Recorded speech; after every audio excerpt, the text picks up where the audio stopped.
You can continue anytime. I'm ready for you. We got so many cameras, you can continue anytime. Yeah, well, and that's what editing was all about. Yeah, believe me. And so, as I said, back in 1959, I became very interested in the world of the occult as it applies to, or the hidden world as it applies to politics and religion.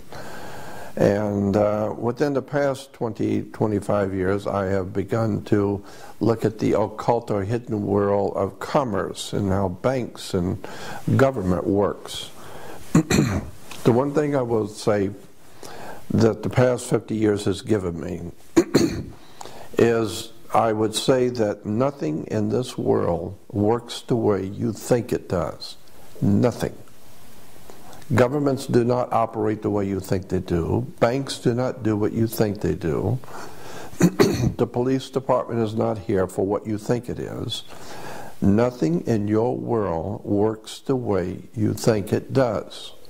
There's a far higher, bigger picture going on the earth for at least 7,000 years of human history that we modern day people really just don't relate to. All we know is what we live with today, but never suspecting that the institutions of power, banking, education, the military-industrial complex of the world has taken hundreds of years to develop. And over these last hundreds of years, great governments have come into being. Our great country of America, the United States of America, which was the first time on the history of the earth that a people rose up to demand their freedom and impacted the whole world. Because there's never been a time, I don't care when you look back and how far back you go into history, never been a time when the people of any country have ever raised up to declare their freedom. It's never happened. And that's what made America so interesting and so provocative back in the 1800s, is that Americans decided they wanted to be free. So what a clever idea that was. No one had ever tried that before. And of course, when you are a slave, and you are considered to be a slave, when you declare yourself to be free, you're going to make some enemies. And you're going to terrorize your masters who thought they owned you.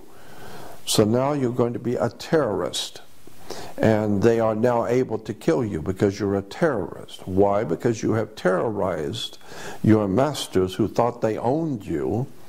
And now they see that the slaves are deciding to revolt and don't want to be owned anymore, and they want to be free, and so there was a war. We call it the Revolutionary War, in which Americans decided they wanted to be free, and they wanted to be free at any cost. And so there was a great war that started in our country against our enslavers, which was Europe. Now, if you keep in mind that for at least 2,300 years, Rome has dominated Europe. First of all, obviously, under the Caesars of Rome. And when the Caesars Rome fell in about the 5th century AD, a new power rose in Rome called the Vatican. Well, the Vatican simply took over the position of Caesar of Rome. And so today, the papacy or the Pope is still basically Caesar in Rome. And this is why all of the nations of Europe all come to bow down to the Pope in Rome, because he is, in point of fact, Caesar. His official title is Pontifex Maximus. And that was a term that was given to Caesar of Rome. So the point I'm making here is that for 3,200 years, Rome has dominated Europe. And for 3,200 years, Europe has dominated the world. Therefore, there is the old saying that all roads lead to Rome. So when you begin to see the wars and the tragedies and the things that are going on in the world today, the corrupt politics, the lies and the deception and the wars and incredible things which we're seeing, that people are becoming more and more concerned and worried about what's going on the world scene, and where are we going as a civilization, especially Europe now and America. Just keep in mind that what you are seeing today, happening on the earth today, with all the wars and economic problems, etc., all has a pedigree. It all has a background which you need to understand. It's called the history of our country, the history of Rome, the history of the Roman Empire. And so this is why I have always wanted to uncover, so to speak, the hidden history of Europe, the hidden history of America, and in point of fact, the hidden history of the world we live in. Because as I said before, so much of our religion, our government, our commercial systems, our educational systems are all based on ancient concepts and belief systems. And unless and until you educate yourself as to how your world operates, you're never really going to experience freedom. Because as a man thinketh, so is he. And so one has to start thinking in terms of how would it be in your life if you were truly free. And what would the world be like if humans were actually free and no longer had slave owners, if the whole human race were free to be free to do what they wish? We're not talking about anarchy. We're talking about legitimate government which protects the rights of all good people and allows individuals to be who they want to be and to do the best they can. And so this is what I have always wanted to do, is to help young people, especially young people, to understand where the world they live in has come from and how it got here. Because you cannot fix anything. You can't help any problem if you don't know how the problem started. If you don't, who was it? Albert Einstein said that you can't depend on the same people who caused the problem to fix it. So I believe that knowledge is power. And this is why so many people in America especially feel powerless, because they have no knowledge. It's written in the Old Testament of the Bible. Profound things have been said in the Bible. For instance, it is written in the Old Testament that my people are dying from a lack of knowledge. And that's certainly true. Today people are dying, they're wasting their lives away because they're ignorant, ill-informed, and unread as to how the world works. And there's another scripture that I think is extremely important that says, where there is no vision, the people perish. Let me say that again. Where there is no vision, the people perish. Simply meaning that as long as civilization does not understand where we have come from, where we are now, and where is the whole human race going in the future, if you don't have that kind of spiritual vision, then we're going to perish. Because all of us are nothing more than sitting ducks in the pond. Unless you understand freedom and where it came from and how it was obtained, and unless you start thinking in terms of protecting your rights and your freedoms, the ancient Roman law, and I find ancient Roman law very interesting. Roman law basically said, there was a maxim in Roman law that says, for he who would be deceived, let him. And another maxim in Roman law that says, if you do not defend your rights, you have none. And so this is what I have been trying to get young people to understand, is that you need to educate yourself about how the world really works. Because until such time as you have educated yourself and understand that knowledge is power, and this is very, very important, because as long as you don't understand how you are being used, how you're being lied to and mistreated, deceived, you're never going to be able to get out of the mess we're in. Knowledge is the key. And unfortunately, too many people are preoccupied with watching television and sports and trying to make a dollar just to stay alive. They don't realize what's really going on behind the scenes in our country of America and around the world. There's a very big story here that needs to be told. Who is running this planet and what are they doing to the human race?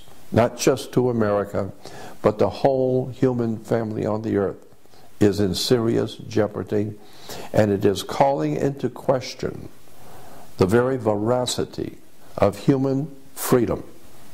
Unless and until we wake up and begin to take back the sovereignty of our own minds, forget about television, forget about all the nonsensical entertainment that we're bombarded with, and begin to start thinking seriously about your life and where you've come from and where you're going and what's going to happen to your children and your grandchildren when you're gone. You had better start waking up and understanding the world we live in is very, very serious trouble. And we need to wake up and understand how the world really works. That's what I hope to help you do.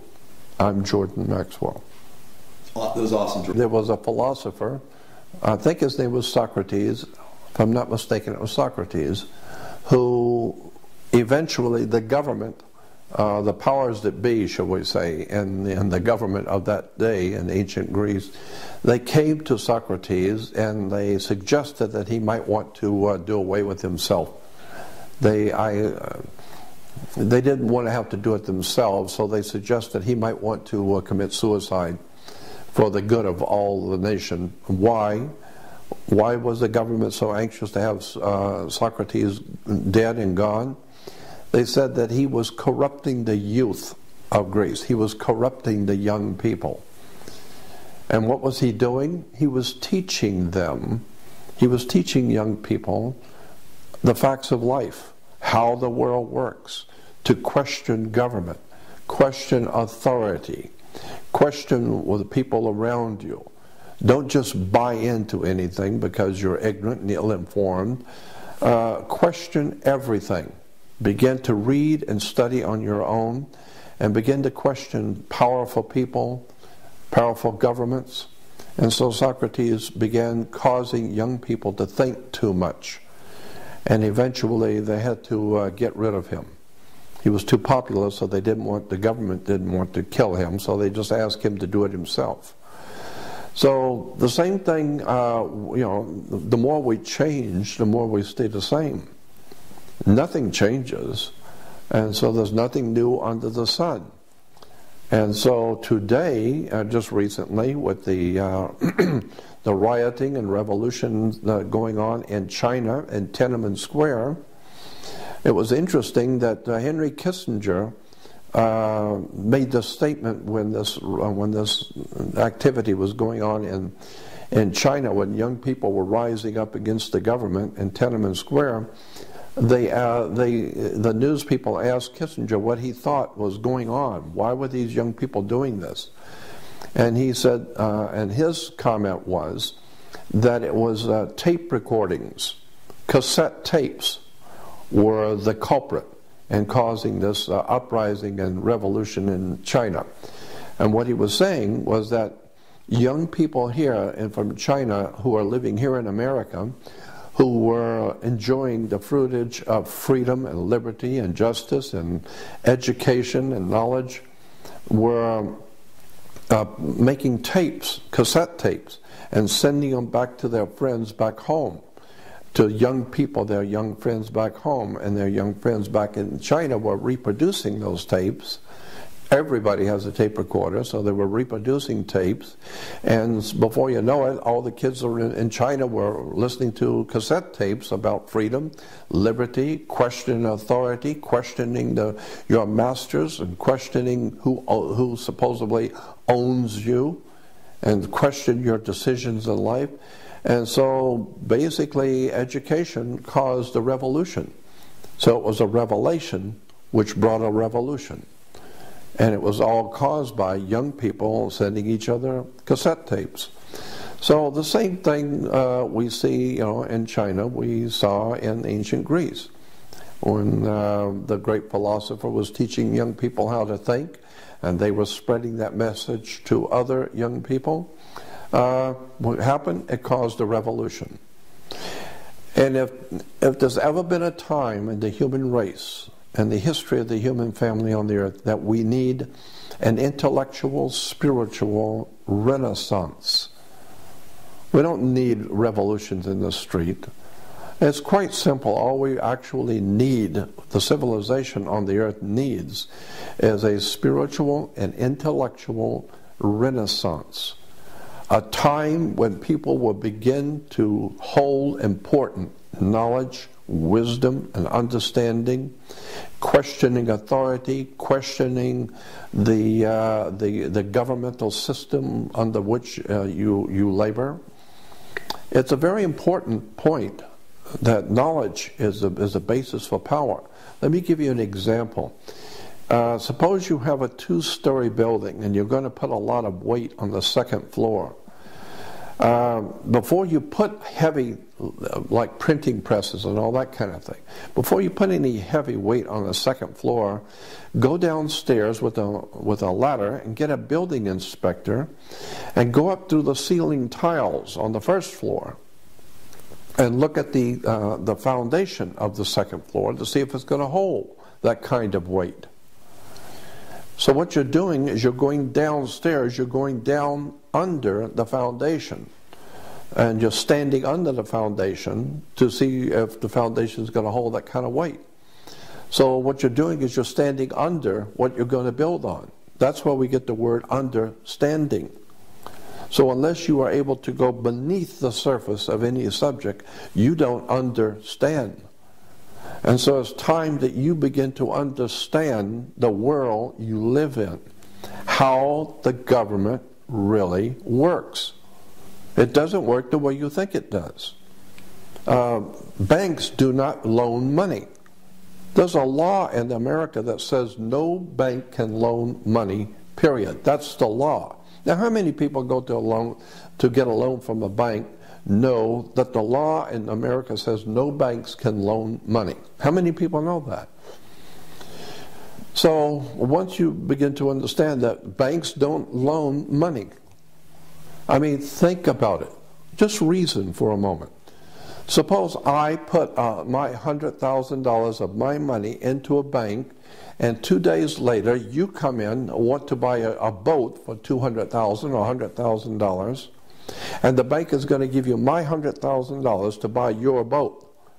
No possible way is that going to happen. Banks do not have the authority to take my money and give it to you. And if you don't pay, then what? I just lost my money because they gave you my money. That's not the way banks work. Banks do not loan money. The way it works is very simple.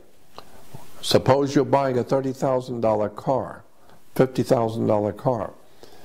That car, first of all, has to be appraised by a state-approved appraiser. So you have a government appraiser appraise the car for its value. And let's say it's $50,000. Therefore, the paperwork on which that paperwork which represents that $50,000 car is referred to in commerce and business as commercial paper. And that piece of paper represents $50,000 in business.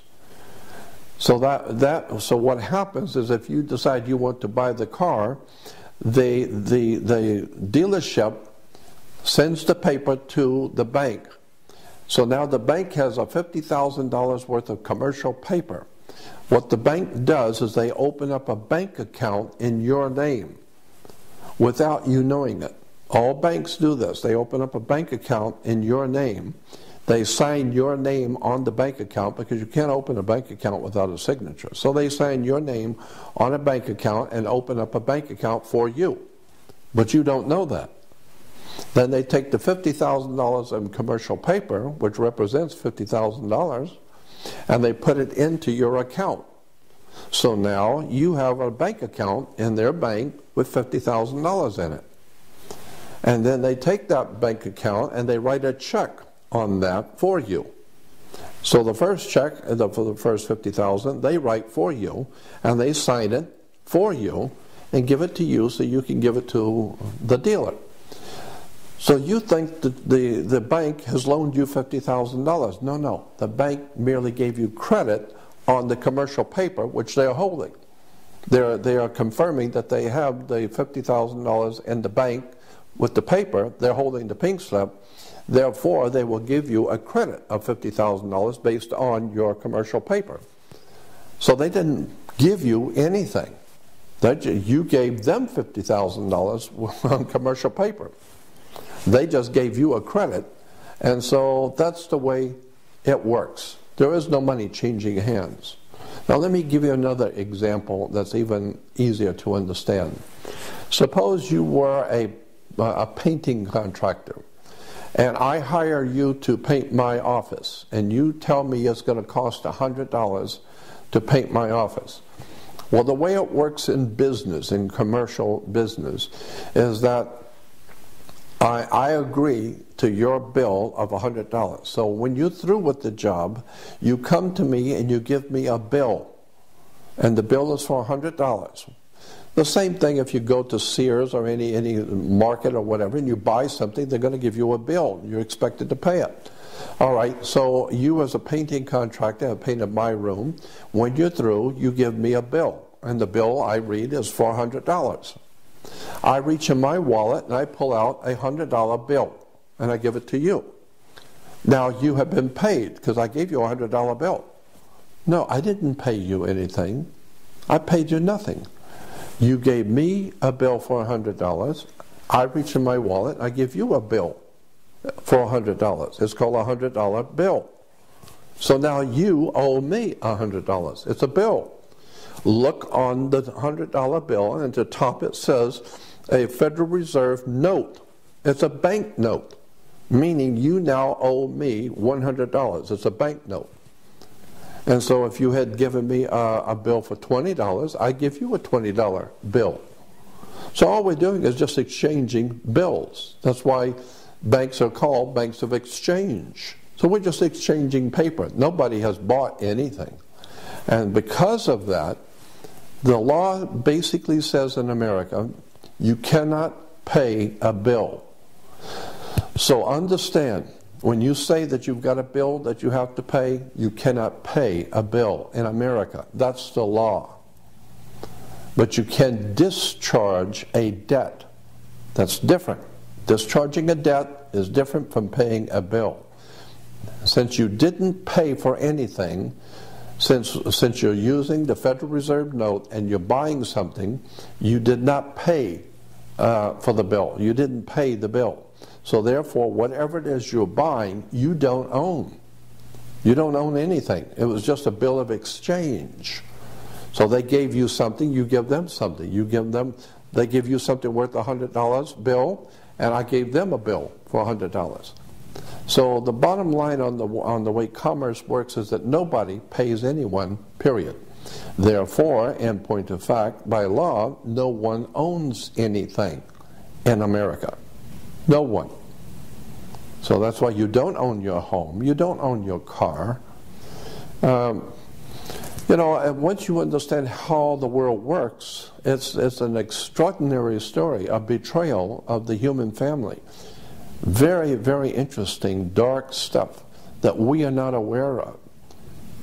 There's another law that says any official vehicle that is owned by the state, whatever state you happen to live in, the state has its own vehicles. And therefore, any state vehicle will have on the vehicle, I don't care what it is, a truck, car, motorcycle, it doesn't matter. It will have on the license or near the license, it will always have for official use only. A little sticker or a little print on the vehicle, whatever it is, and it will say for official use only. That means that this vehicle, whatever it is, 16-wheeler or a motorcycle, it doesn't matter. It's for official use only, means it's owned by the state. And anyone who's using it is officially using it for the state, not for themselves. Therefore, anytime you are going to register your car, you get a little tag in the mail, and you peel off the tag, and you're going to stick it on your car. When you get that tag, read it. Read on the tag. It says for official use only. So you're peeling it off and putting it on your car. So now your car has official use only, meaning the state owns your car. And since the state owns your car, they would like to know where their car is. So that's why once a year you have to register your car. You've got to register it to let them know where the car is, because they own the car. And incidentally, that also is why you have to have insurance and a seat belt. It's because you do not own your body. The government owns your body, in point of fact. And so your body is a security on the New York Stock Exchange, and the corporation that owns you, and you are owned. There are laws that expressly say that you are owned. You just don't know it. And since you are owned, your owners do not want you to get hurt, so that they have to take care of you, because you're a security on the New York Stock Exchange. So you must carry insurance. Well, I mean, that makes sense if you've got a stock on the stock market. If you can insure it, that's even better. And so that's why you have to have a license. You have to have insurance. You can't get married without a license, because everything in our life is a business. Getting married is a business. That's why you have to have a license to get married. The word license simply means a permit to do something, which without that permit is unlawful. Therefore, is totally unlawful for you to in any way, shape, or form have any relationship with a male or a female intimately without a license. So that's why you have to have a license to get married. Why? It's because you are considered by law a maritime admiralty product. It's a very big story, very, very deep, and most people have never heard such a thing. But the bottom line is, what I'm telling you is absolutely true. All you have to do is just start reading a little bit about how commerce works, how government works, how banks work. It's a fascinating story about how the world in no possible way works the way you think it does. So all I'm suggesting is that you might want to, for the first time in your life, start thinking seriously about where you're going and where your country is going, and what's going to happen to your children and your grandchildren when you wake up one day to discover your freedoms are gone, your country is gone, your protections that were guaranteed to you as a citizen are gone. We are going to be in very serious trouble because we are ill-informed, unread, undisciplined, and have been taught to bow down and curtsy before royalty. We fall all over ourselves with celebrities, and all we understand anymore is the ball games and the sports and the entertainment. But nobody is suggesting that we might want to start reading the foundations of this country, begin to read and understand how government really works. Once you begin to see how a bank works, why do you have a bank? Why do we do any banking? Banks are found on both sides of a river. They're called river banks. What does a river bank do? It directs the flow of the currency, because your money is called currency, because it's a ebb and flow of a current, and it's called liquid asset. And when you can't pay for something, then you're underwater.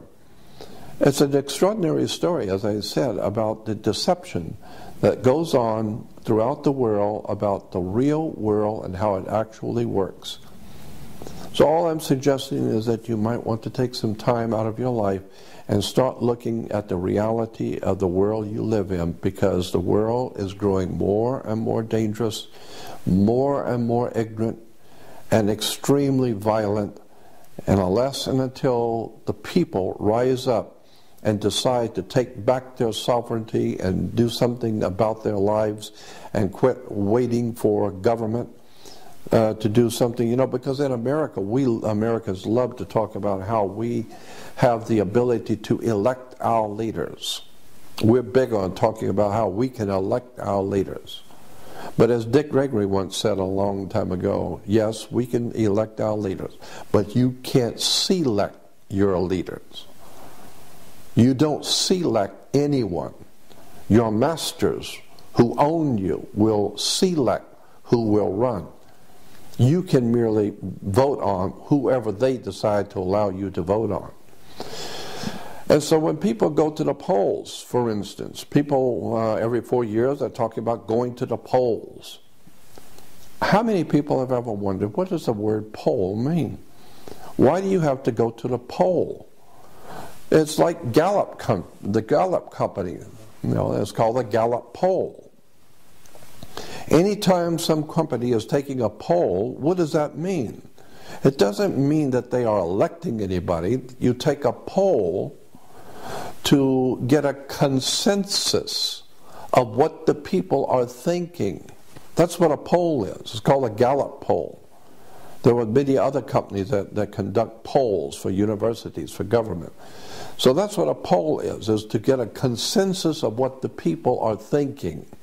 How many people like this color or this product as opposed to how many like the Pepsi as opposed to Coca-Cola as opposed to root beer? And so they take a poll.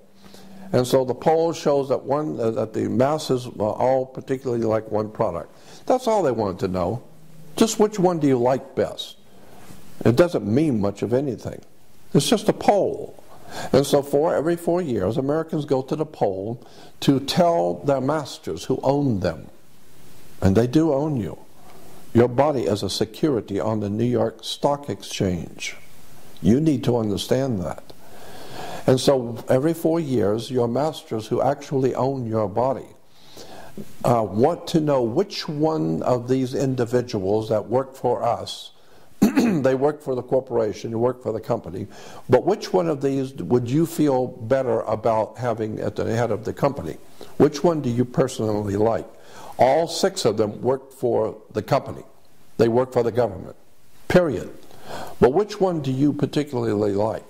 Because this way, if you particularly like one and you vote for him, then we will make him the president of the company, and you will be happy because it was your choice. No, it wasn't your choice. You didn't have the opportunity to select your leader.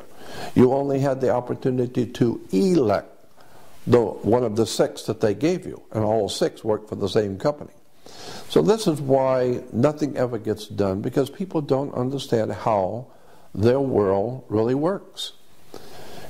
Extraordinary stuff. I suspect that this is a very important time in human history, and especially in the history of our country, when you don't know how your government works. You had better wake up and understand that you have left your government in the hands of other people to take care of things for you because you're too busy with your everyday life. Well, when you leave your personal business and your children and your life in the hands of someone else to take care of you, they're going to take care of you all right. Whatever decisions they make, they're going to take care of themselves, not you. Because you left yourself in their care, they will decide what you will eat. They will decide what you will wear. They will decide if you will have a job or not. Why? Well, because you left yourself in my care. I'm supposed to be in charge of you. So I will decide how much you will make. And you can bet that I'm going to make 1,000 times more than you do. Because I'm in charge. After all, you voted for me. So I'm just saying there's time for us to wake up. These are very evil days, and unless America is ready to wake up and face the facts that we have been lied to, deceived, and tricked into surrendering our lives, our minds, our sovereignty of thinking, and as I said in the beginning, what we need more than anything now is a spiritual and intellectual renaissance, a revolution spiritually around the world where people wake up to the responsibility to stand before your Creator and be a normal adult human being who knows what's going on, who understands the world, and can contribute something to the good for the whole human race. But it's going to require that you educate yourself and understand how the world works. Again, my name is Jordan Maxwell, and thank you for listening. All right, let me just go through my camera because I know decades now, because it's 5 decades. It's a lot, Jordan. Yeah, I know. God knows, it sure as hell is. We're ready whenever you are. I just reset all my cameras. We're good to go. I got 20 more minutes on this one, so if I do kind of abruptly stop you, I apologize. It's up to change the tape.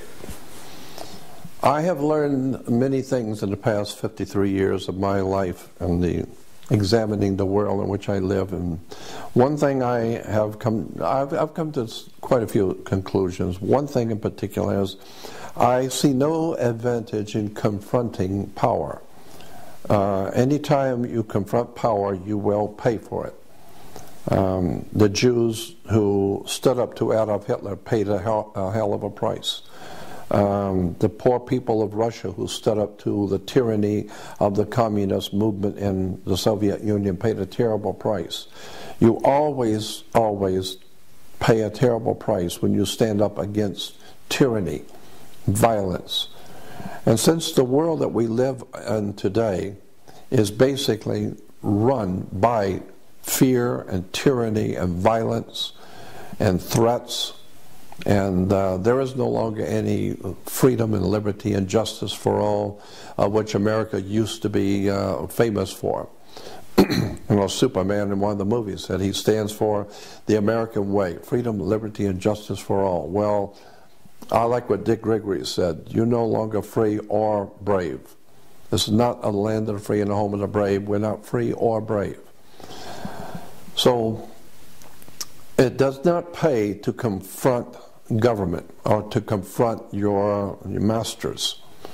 The way I have chosen to do my work is just to quietly try and help young people and anyone else who is listening, but I'm mostly concerned with the lives of young people, because older people usually are so jaded they don't want to change anything. They're not interested in changing anything. But young people see the value in changing for the better. Older people don't. And so I have always wanted to just quietly do the best I can to cause young people to read, study, educate themselves, intellectually and spiritually enlighten themselves, because this is very important in this time of these times in which we're living. For young people to understand the word grounding, you need to be grounded. You're a biological battery, and you need to be grounded. And we know scientifically that when you take your shoes off and walk in the grass or walk on the beach, you are grounding yourself because, as I said, your body is a biological, electrical battery of sorts.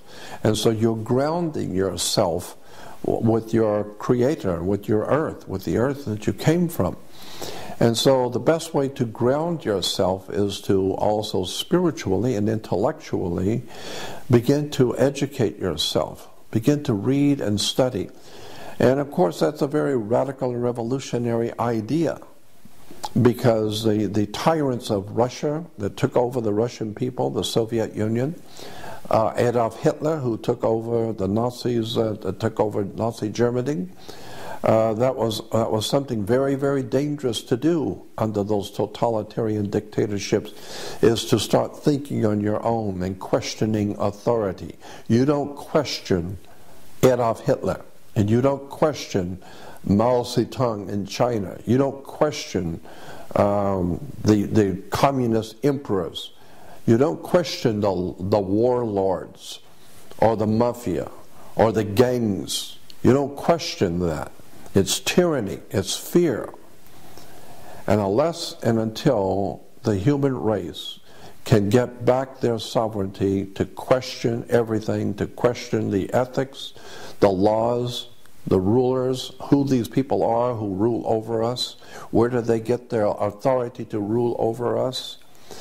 Unless you're ready to do that, you might as well understand your children and your grandchildren are going to live under tyranny. They're going to live in a very violent, dark, and evil world that is coming. And so I believe that the only hope for the human race is for a spiritual and intellectual renaissance where people begin to question everything. Do not accept anything from anyone unless you can prove it to yourself. Because there's a lot of people out there with a lot of money and very powerful people who will lie to you through their teeth and couldn't care less because they have no respect for you and they know that you're going to buy anything they say and therefore they will have their way with you. I would suggest to save the human family, you might want to start quietly resisting tyranny. Begin to question everything. Read, study, find out how commerce works. Find out how the law really works. Find out how this country was founded, where freedom came from. Go back and start reading and studying, and you're going to find out the world has come a long ways down this dark hole into tyranny and violence because people have allowed it. It was Albert Einstein who said, the world is a very dangerous place, not because bad people do bad things, but because the rest of humanity does nothing. And that's the truth. That is the real truth. The real problem on the earth today is that, as the philosophers once said, all that is needed for evil to exist and prosper is for enough good people to do nothing. And so that's the problem. Today, overwhelming majorities of the American people couldn't care less. As long as they have the food to eat and the cold beer to drink and they're entertained, just as it was in the Roman Empire, as long as you have the entertainment and alcohol and the music and whatever it is, that all your drugs, we're the biggest drug-using nation in the world. Our people are on drugs everywhere. Legal and illegal, doesn't matter. We are a drug-taking society. The reason why is because we as a people in America know we've been had. And we have no power because knowledge is power, and we have no knowledge and we know it. So I'm suggesting if you want to save the world for your children, for your grandchildren, you might want to start doing something you've never done before. Slowly but surely, read, question, think, and evaluate what's going on, and do not take the word of anyone. There's a scripture that says, there's a scripture in the Bible, in the New Testament, that says, do not trust any man. Put not your trust in earthly man, in whom there is no salvation. Every time people are jumping in the streets and praying and crying and dancing in the streets because their man got to be president, and eventually 6 months later they will find out he was nothing more than just one more criminal running a scam on them. So all we need to do is just keep voting, just keep doing what you've always done, because it's never gone anywhere, and it's never going to go anywhere. Why? Because that's what we want. As a nation, we want people to lead us. And when people lead you, they're going to mislead you. So you better start taking back your own mind and your own sovereignty and start thinking for yourself, which has made America great. We were a free country because we did not want to cower ourselves to tyranny. We wanted to question everything. Well, the world has changed. We've lost our freedom. We've lost our jobs. We've lost our money. Many of us have lost our homes. And now generally the country is just losing its mind. And that's why drugs are on sale everywhere. The meddling cartels are selling drugs and making billions off of America. On every street corner in America there are drug sales. Every corner has a liquor store.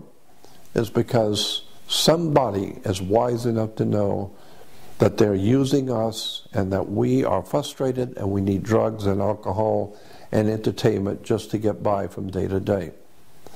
So this is the world you're leaving for your children. This is the world you're leaving for your grandchildren. You need to wake up, get yourself grounded in intelligence, wisdom, and knowledge, and start asking questions. You better do it, and you better do it soon.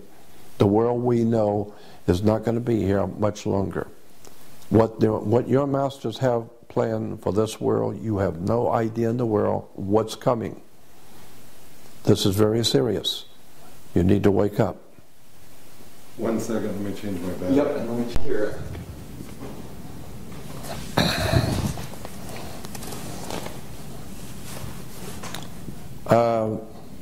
Let me talk for a few moments about entertainment. If you go back into history, into European history, thousands of years ago, even before the Roman Empire dominated Europe, there was already a governmental system in operation in Europe, even before the Roman Empire existed. There were already lots of people living there, and they had a whole system of government in operation. And that system was consisting of lawyers and doctors and religious leaders and law enforcement, etc., etc. And that system was called the Druids. There was a Druidic system. The Druids were a Celtic or a Celtic, can be spelled either way with a K or a C, Celtic or Celtic European Druid system. And one of the most important symbols in that ancient Druidic system that ruled Europe before the Roman Empire, and the Druids are still in existence today in Europe, and there are even Druid societies in America today. So they haven't completely gone. But the point I wish to make is that in the ancient world, in the ancient European world, was a Druidic system. And one of the most important symbols in that European Druidic system was a magic wand. Like Merlin the magician with his magic wand, they're always waving the magic wand. The same idea as today with the orchestra leaders who have the magic wand, and of course you play to their tune. They're the boss. They have the magic wand. And Merlin the magician, as I said, was always a Druidic symbol for power, a magic wand. Magic wands were always made out of the wood of a holly tree. It was made out of Hollywood. Once you understand Hollywood, you begin to understand the Druidic system, which we call Hollywood. And then you begin to see the symbols, the words, the terms. Hollywood, as my dear friend Dick Gregory once said, Hollywood does three things. They tell you what your masters have done in the past, what they're doing now, and what they're getting ready to do. That's what Hollywood is there for, to tell you the history and where you are now and where you're going. Because people like Steven Spielberg and George Lucas are many things, but stupid is not one of them. They're brilliant directors and producers, and extraordinarily brilliant writers and people in Hollywood who know what's going on. They know where the world is going, and they're putting it into movies. They're showing you what it was like many years ago, what it's like now, and they're making movies about what's coming. That's Hollywood, druidic system of entertainment. You need to wake up and understand what's going on here. Now, in commerce, you need to also understand the fact that your body is a security on the New York Stock Exchange. This is a concept that most people have never heard, and it's totally foreign to your thinking. But your body is a security on the New York Stock Exchange. There are two kinds of laws. Let me explain this. There are two kinds of laws. As far back as the Roman Empire, the Caesars of Rome proclaimed that there were two kinds of laws. There are only two things on the earth. There's water and land. Therefore, it would follow that there's only two kinds of law on the earth. The law of the land and the law of the sea. The law of water. We've all heard the term the law of the land. But most people do not realize that that is the reason why we call it the law of the land is because it's differentiating between the law of the sea. There's a second law. So that's why when you walk into a court, you will see a fence with a gate. And the people sitting out here is under what you call the law of the land, because the people live on the land. But once you walk through those gates, when your name is called and you walk through the gates, those gates are referred to in court as a water gate. A water gate is when you go through the canal, like the Panama Canal, they have water gates. And when the water gate opens, the water rises, so that they close the gate and the next gate opens and it rises again. And so when you go into a court, your name is called, and if you put your hand on the gate, there's a piece of wood on the top of the gate. So when your name is called, you put your hand on the gate and you open the gate. The gate is a water gate. And there's a piece of wood on the top of the gate. It's called a bar, the B-A-R. And you're not licensed to pass the bar. And so you are passing the bar when you are not licensed to pass the bar. The attorney is licensed to pass the bar, not you. So therefore, when you walk past the gate, the bar, you are now in hot water. And someone's going to have to bail you out. And so that's why all commerce and all life has to do with maritime admiralty, or the law of water. And as I said, there are two kinds of law, the law of the land and the law of the sea. The law of the sea, when we talk about the sea, the oceans, we always refer to the oceans, well as one of the ancient words for the ocean or for the sea was mer, M-E-R, which gives us our word mermaid. And so the sea, or mer, was always enchanting, because the waves come in, they go out, they come in and go out, and it's hypnotic. And so the waves coming in and going out, it's beautiful, it's relaxing, it's metaphysical, and so it's very, what we call, enchanting. So therefore, mer is enchanting. And so the law of the sea became known as a law of the merchant. And so the law of the merchant, or merchant, is the law of the sea, or the law of water, and water represents in law, whether you know it or not, in law, water represents money. Money is water. So that's why people say, money goes through your hands like water. No, money is water. It is the liquid asset, the cash flow. And of course we say if you're losing your house is underwater, or you're drowning in debt. You can go on for hours with this subject about how maritime admiralty, or the law of banking, is actually the law of water. And as I said before, that's why you have banks, because banks are on both sides of a river. It's a river bank, and with a river bank, it directs the flow of the water, or the currency. So your money is a currency. So the whole idea of life on the earth is that there are two kinds of law, the law of the land and the law of the sea.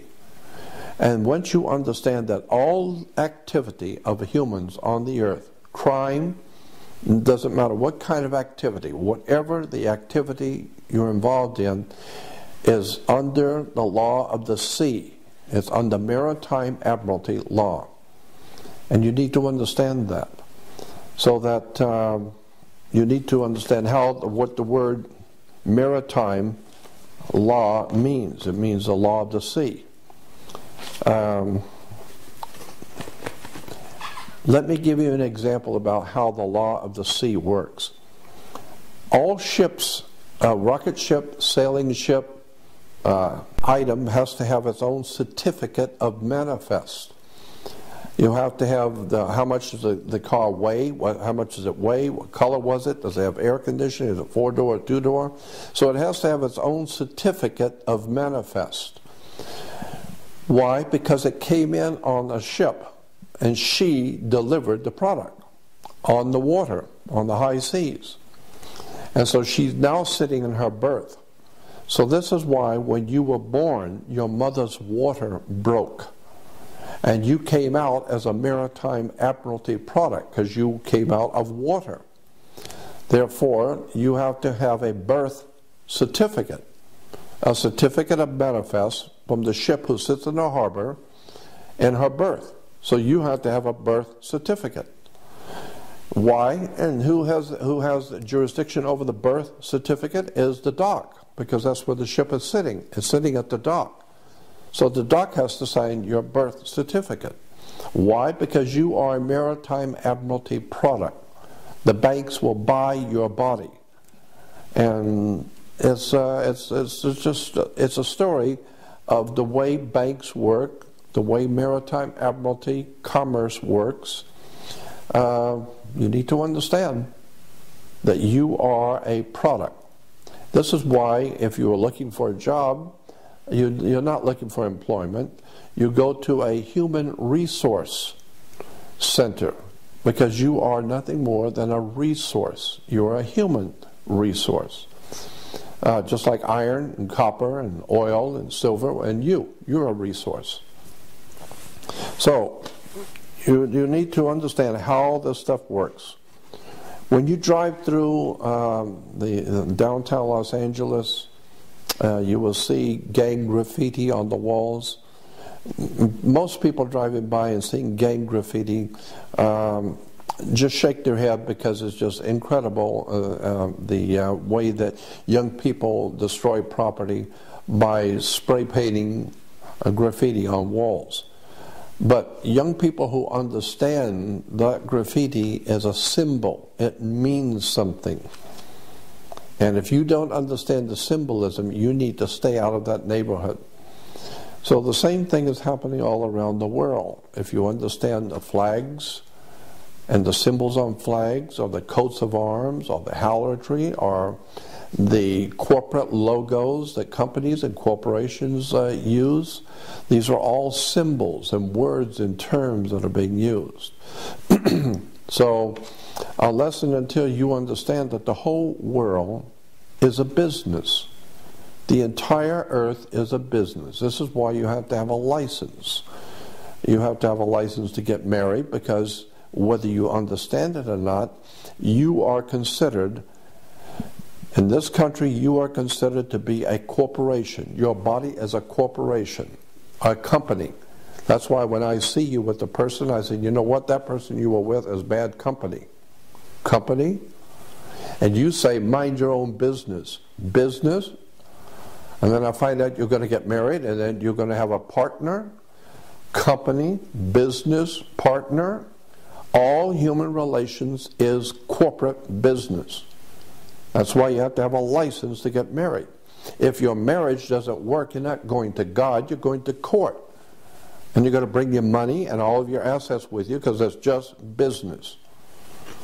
So you need to understand how this stuff works.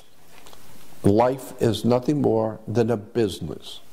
And the entire world is a corporation. Now there's a world of difference today, there's a world of difference between the United States of America and the word United States. The word United States by itself means one thing. United States of America means something totally different. So that's another subject for another time. You need to understand how your government really works. Again, I'm saying that the most important thing that I would like for my audience to understand is that they need to educate themselves to the world they live in. Nothing works the way you think it does. Nothing. I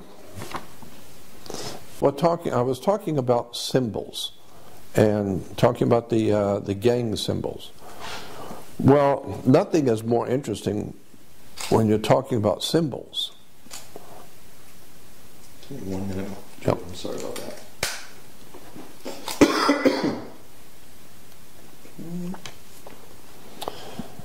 So I was talking about the symbols, the gang symbols, and how they are actually telling you something. Well, the whole world is operating with symbols. As I said, corporate logos, company logos, national coats of arms, harlotry, flags, badges, police badges, fire department. All these are different symbols, and they mean something. And I have talked for many years about the symbols on even just the $1 bill. Very interesting subject about the symbols on American dollar bill. For instance, on this side you will see the eagle. The eagle has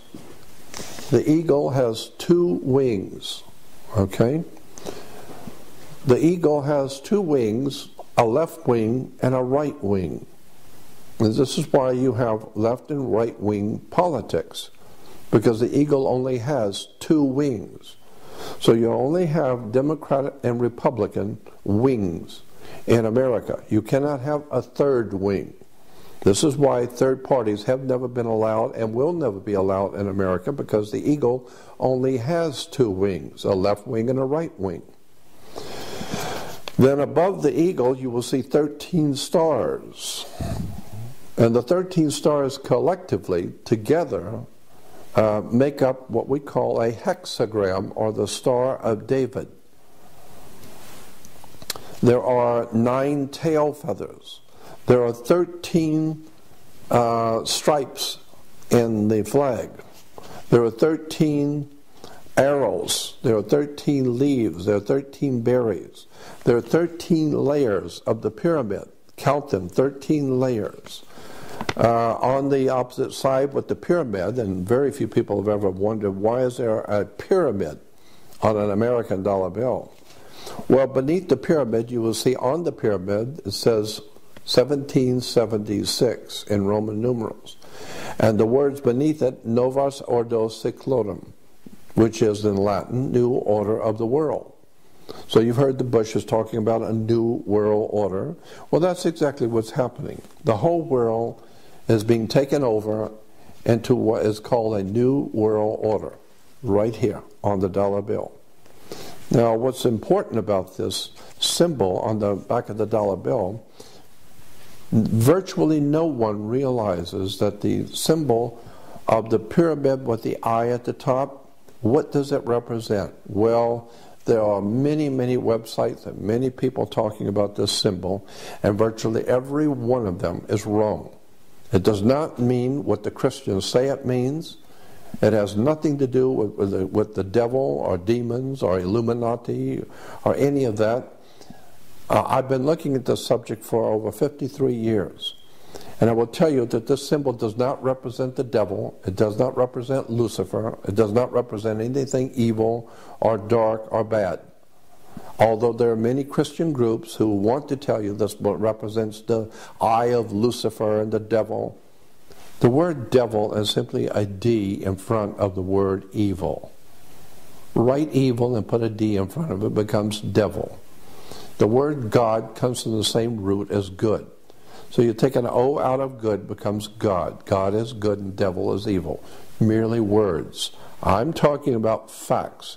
Here is the facts of the pyramid on the dollar bill. The pyramid with the all-seeing eye at the top, you will see a light emanating from around the eye.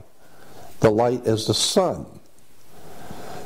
The pyramid with the all-seeing eye is actually the symbol for the Messiah in the Hebrew theology. In ancient Hebrew theology, Messiah, not Jesus. Jesus is Messiah in Christian theology. But in the Hebrew theology, knew nothing about Jesus, knew nothing about the Christian Messiah. In the original Hebrew, Messiah was always understood to be a triangle on top of a pyramid. That's what the very word Messiah implied. The word Messiah, twice in the Old Testament, the Messiah is referred to as the chief cornerstone the builders rejected. I think one time was in Isaiah and once was in the book of Psalms. Twice in the Old Testament, the Messiah, not Jesus, Messiah, was referred to as the chief cornerstone the builders rejected.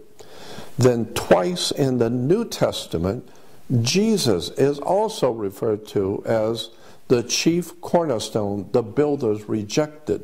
Same interpretation, different words, one in Hebrew, one in Greek and Aramaic, and the New Testament. So the word chief cornerstone, this is why you will hear Christians who do not understand the terminology and are totally wrong. They will say that Jesus is the cornerstone of the church. Absolutely not. That's not what the Bible says. Jesus is not the cornerstone of the Christian church, period. The scripture very expressly says that Jesus is the chief cornerstone that the builders rejected, not cornerstone. Cornerstones are, of course, found on the corner of a building. Jesus is not on the corner of a building. The scripture says he is the peak of the building. He's not on the corner. And so Jesus is not the cornerstone of the church. He is the chief cornerstone of the church. And the very word chief cornerstone in Hebrew for Messiah and in the New Testament for Jesus means the same thing. It's a Hebrew word or a Greek word. And they mean the same thing. They mean in the Hebrew and Greek, a chief cornerstone is a triangle perched on top of a pyramid. That's what the word means. So this symbol on the back of the dollar bill represents the Jewish Messiah. Or, for Christians, Jesus, the Messiah. That's what the symbol on the dollar bill actually means. And this is why, of course, you will see, as I showed you before, on the top of the eagle, you will see 13 stars. The 13 stars are in the configuration of a hexagram, or what we call the Star of David. So there's a Star of David on the American presidential seal, and the symbol for the Jewish Messiah on the back, called the chief cornerstone the builders rejected. This dollar bill is completely filled with Christian and Jewish symbols. And if you don't understand the Jewish occult symbols and ancient symbols used by Israel, then you're never going to understand the dollar bill that's in your hand. The very idea of the eagle holding on one side 13 berries and 13 leaves, the 13 arrows, the 13 strips on the American flag. Very interesting. Why 13? It has to do with numerology, coming from the ancient Jewish system and from the ancient Christian system. It's a very interesting story. I'm just drawing your attention to the fact that so much of what you see and what you hear each day in your life does not mean what you think it means. So when the next time you hear someone talking about the symbols on the back of the dollar bill being demonic and being Horus and being the devil worship, just remember these are Christian and Jewish symbols from the Bible. That's another subject we could talk about. And that's another subject we could talk about another time. Okay. Well, I'm thinking about that. Let's do it now then. Yes, absolutely. Let's do it. I'm ready. Now, the only way that people are going to learn anything is by fellow communication. People communicating with other people, learning from other people, and passing that knowledge on. That's the way the human race educates itself. That's the way we have grown. That's why people like myself are referred to as researchers. The word is R-E, researchers. Why? It's because I'm not doing anything new. Myself and others like me, who are referred to as writers, authors, and researchers, are merely researching, meaning other people have done the searching, other people have dug out the facts, and many centuries ago, maybe many thousands of years ago. And so this is what happens in a court. If you're going to make a decision in a court, you have to do some research. Go back into the records and see what the courts before you have said. See what the judges have said 30 years ago about this particular subject.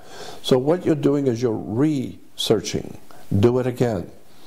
And so today, the way young people need to understand is that there's knowledge out there that you haven't been given. And you need to research that knowledge. And the way it's done is very simply, you don't confront authority. Just go to the library, especially today with the technology that exists on the web. All you have to do is go on the web and start researching words and terms and symbols and how government works.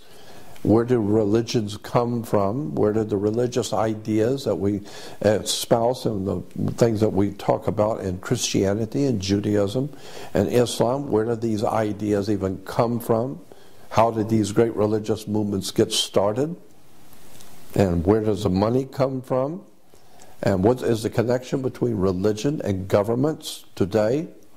It's very interesting when you start looking at the oil companies. For many years, oil companies, most people don't know this because they don't study it, but oil companies have been financing churches, Protestant and Catholic churches, especially Protestant churches, have been getting a lot of money from oil corporations for their missionary movements. A lot of the big churches have huge missionary movements financed by the oil companies. There was a large book, a very thick book, written many years ago that you might be able to find in the library called Thy Will Be Done. And it had about 6 different authors, but the book is called Thy Will Be Done. And it's a very thick book, documented every page about how the oil companies are financing churches for their missionary movements, sending missionaries out to different countries to prepare them for Christianity and for the Lord, and then when the people are now acclimated to the new Christian environment in their country, now quietly the oil companies can come in, now they can send in the CIA and all of these secret societies and government. They can begin to come into the country and set up the apparatus for the oil companies, for the corporations. But they needed to get the people's approval first, so we send in the Christian missionaries.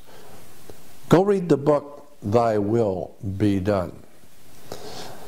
But I was again suggesting that what we want to do is to educate the young people and educate people generally a little by little by little. It's very difficult to spring new ideas on people.